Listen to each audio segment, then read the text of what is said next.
Welcome back, YouTubers, to my channel of an everyday encounter in life of an Aspie. As you're fully aware, basically, in the last piece I was introducing you all on a journey of obviously creating some tags, videos, hopefully just to get to know me as a person in general, and hopefully just a bit of fun, hopefully along the way, so that we can connect and make contact with each other in the community out here on YouTube and beyond, pretty much. As you're probably aware, obviously, also I shared, as I said before in my last piece, basically a long introductory part of me, about me, of getting to know me, and basically in the main parts of the getting to know me tag of introducing AspieAnswersAll was basically the vital signs, the appearance, the first, the favourites, the currentlies, the future, and do you believe in topics. And all for the do though, basically, as I've said before, that hopefully you guys will understand me and know me as a better person once you actually follow me through these tags and videos. And also hopefully later on, as I said, I'm hoping to give you a heads up of what's going on in my life of a journey of an author, or whatever you want to call it at this point of time. So not further ado, this is hopefully another part of the piece, even though I thank you all for watching and your support so far, for the ones that has been continuing to endeavour to, you know, either share my videos or just been watching and being patient enough for some of the topics that basically that I have addressed to you all. I know it may not be to everyone's taste, as I said before, but I just want to get out there and spread awareness and understanding, not just on my conditions, but all these other topics that's close to my heart right now to share, and hopefully be of help to others. So without further ado, as you know, also before I begin, is basically I also did an Aspie tag, which is the 5 common questions in that Aspie tag of what gets asked about in the autistic community, outside the autistic community. So if you want to, feel free to actually view that video and see what you think, and actually maybe give me the lowdown of the comments down that one as to the ones maybe of the autistic community. I challenge you to bring it on board as well. So, and all further ado, like I said, I want to thank someone in particular who got me on board on this tag journey, which is Josh, the one that obviously did his video blog. So, and all further ado, Josh, thanks for that. And now this is obviously part 2, or shall we say on part 3, since I've already done 2 already, which will be hopefully the last one for this month, which is the furry friend tag. Okay, as we know, basically, I call my cats, since I've got 2 cats at home living with my parents right now, fur babies, even though many people may not like that term, but that's the term I want to call them, fur babies, because obviously they're made of fur, obviously, and they're my babies, obviously, and I miss them so much at the moment, obviously, and their names obviously are Sandy and Coco. What are they? Or as in, you know, obviously, as I just said, what type of animal they are. They're cats. I've obviously adopted out a dog here where I'm living in the middle of 2 right now. He's a Jack Russell, I think. I can't remember. He's 9. His name goes by Oscar. Hopefully I'll do a little video maybe of what he can do, because he's like a little helper dog kind of material for this person I'm living with at the moment, and I'm just trying to figure out how I'm going to collab that one up with him. Even though he's super fast on his feet when he wants to be, for an old dog like he is, being 9 years old. The other 2, however, of my fur babies back home with my parents in the Horowhenua region, they're basically Sandy, I think from memory, she's 13, 14. She's getting on in age, obviously, because she's suffering from predisposition of arthritis like they do, you know, as they get older. And she's a ginger tabby. Whereas Coco, she's a pedigree Persian, Himalayan Persian. Bear in mind, even though they're the real expensive breeds.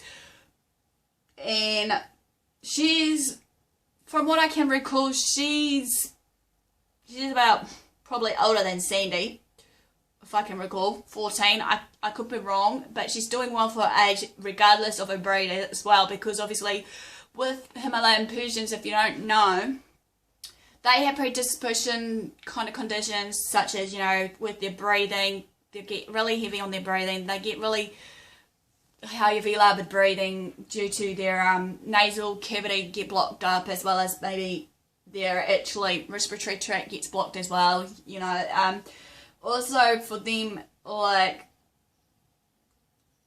some other predisposition conditions that they have, from what I can recall, is, you know, they start getting tear-stained eyes at an older age, and basically they do go blind if, you know, not intended to with their eyes, as well as basically their, like,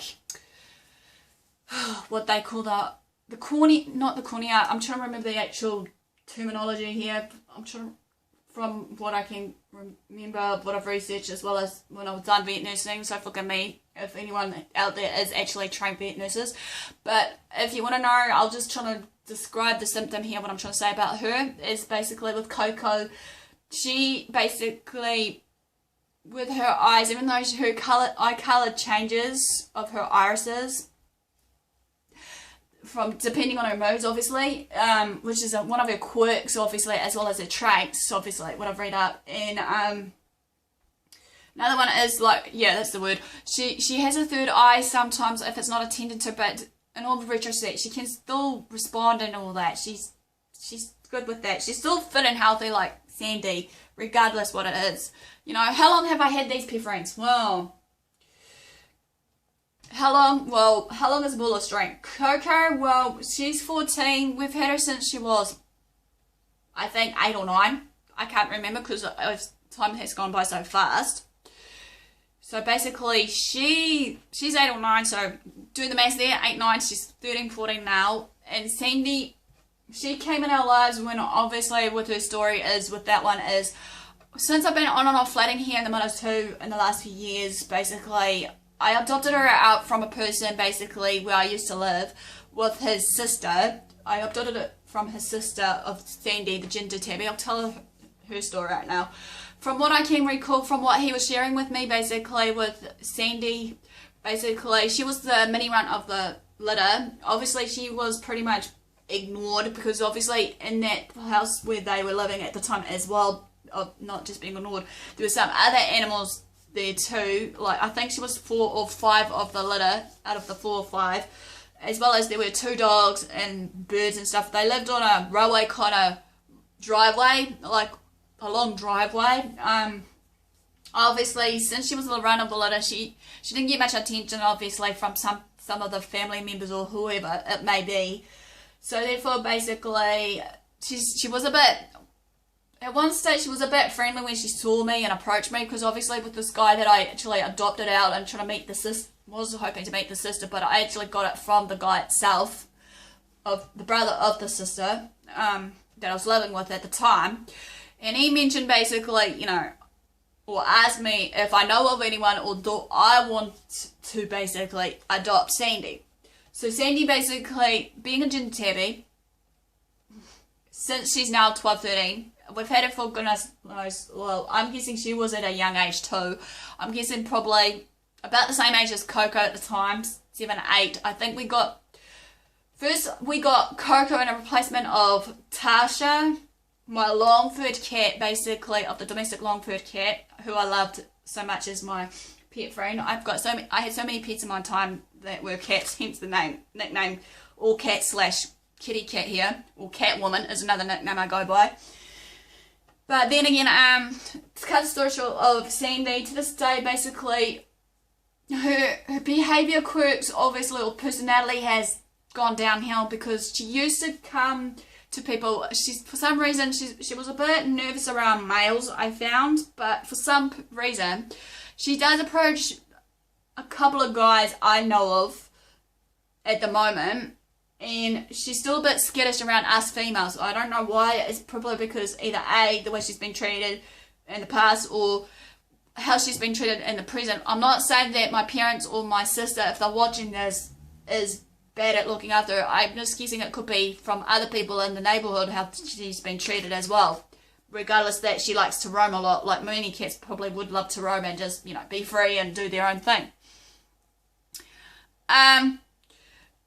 Another one is obviously you're going to be questioning me is, how did I get Coco? Well, Coco, my parents got her basically in replacement of Tash after she passed away due to cancer a few years back. And Coco, obviously, she's a breeding cat. Parents got her from well, not a breeding farm, but from a breeder. And from what my mum told me, as well as I'm thinking, yeah, I think it was Mum. Yeah, forgive me, Mum, if you're watching this. I'm trying to recall the story how we got Coco and Sandy. But anyway, I only can recall a lot more about Sandy than I have of Coco. But Mum probably will vouch if I'm wrong or not if she was watching this, or ring me up and tell me anyway. But from what I can gather from what Mum told me, she got her from a breeder. She was like obviously breeding kittens because, as I said before, Himalayan Persians are known for their breed of breeding cats or kittens or whatever they use. And at that time, when Mum first met Coco and Coco met her, as they say, the cat will own you straight away if they, know your personality or whatever.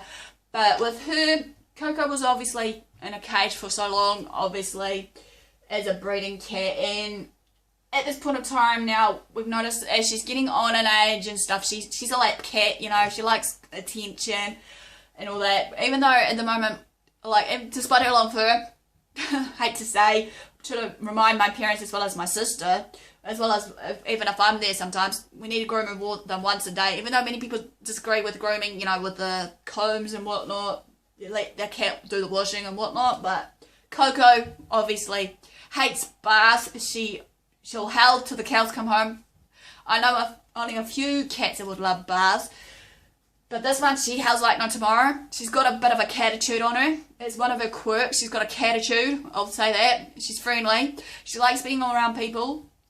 She tries to be the centre of attention of everybody, regardless. Even though it's kind of amazing, despite if there's a stranger she doesn't know the word stranger danger. Obviously, the opposite with Sandy, she'll know stranger danger straight away. When a person comes up the door, she'll bolt the other direction and hide. She likes to hide all day most days. Sandy does, our ginger tabby. But with Coco, however, yeah, her story's about just that. She came from a breeder and whatnot. Quirky things I've shared a bit of already. My relationship with the importance of this, however, with these, obviously to me and everything that I've had with my animals or my pets, cats, especially since I've had a lot of cats at my time before parents moved away from our hometown of our, lifestyle block where we were, was the importance to me is for this is obviously, as we know, that pets can be used as therapy. My relationship with my pet, I try to be as close as I can with my cats despite being away. Obviously, as I said before, Sandy's always unsure of me now at the moment, even though I'm trying to build that bond up again despite how she's been treated and whatever else that's going on in that noggin of Sandy's. We can't mind read, obviously, but, many people may think that, animals don't know what they're talking about or doing at times, but they're like us, obviously. They have their own way of communicating to us.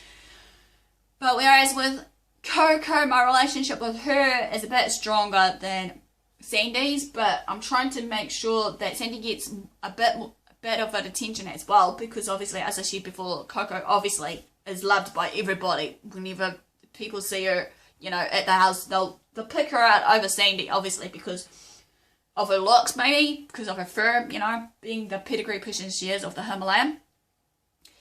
My favourite pastimes, basically, for these two are basically, well, when I first had Sandy, adopted her out, my favourite pastime with her was basically she could snuggle next to me in my bed, basically, before she decided to have my sister bed and everything else. She'll like to sleep. She'll try and be as active as she was back in, when I first adopted her out. She's trying to be still to this day, I hope.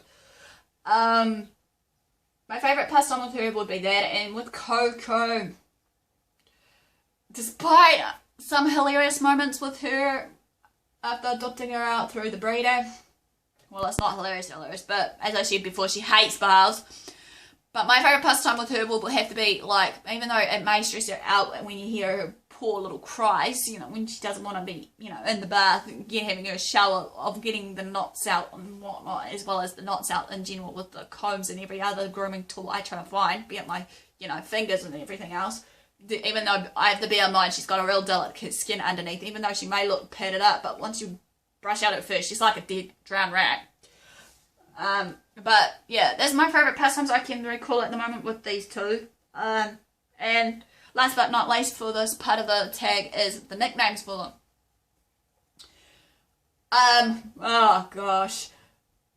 Sandy's nicknames is Dozy. I nicknamed her Dozy one time and Dopey, and my sister keeps telling me off, even though now she's adopted, you know, Sandy as her own.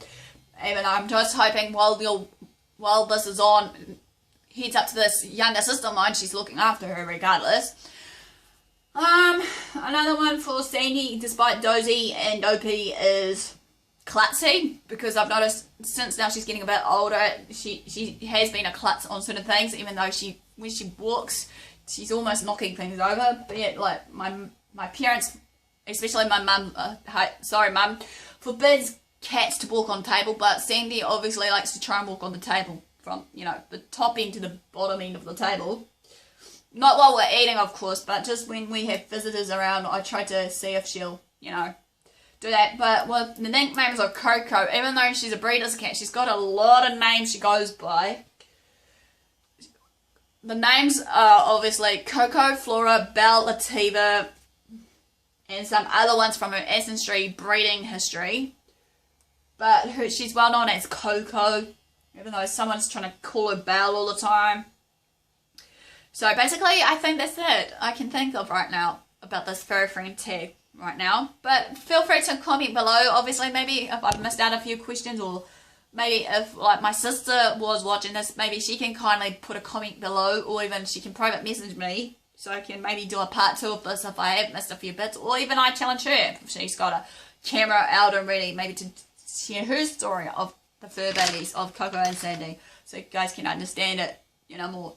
So enough for the do. Thanks for watching, guys. Give me the thumbs up for support, thumbs up for the like. Basically, share your maybe, you know, crazy stories below of your fur babies, you know, furry friend tag that I've done, maybe to share it with me and the other community.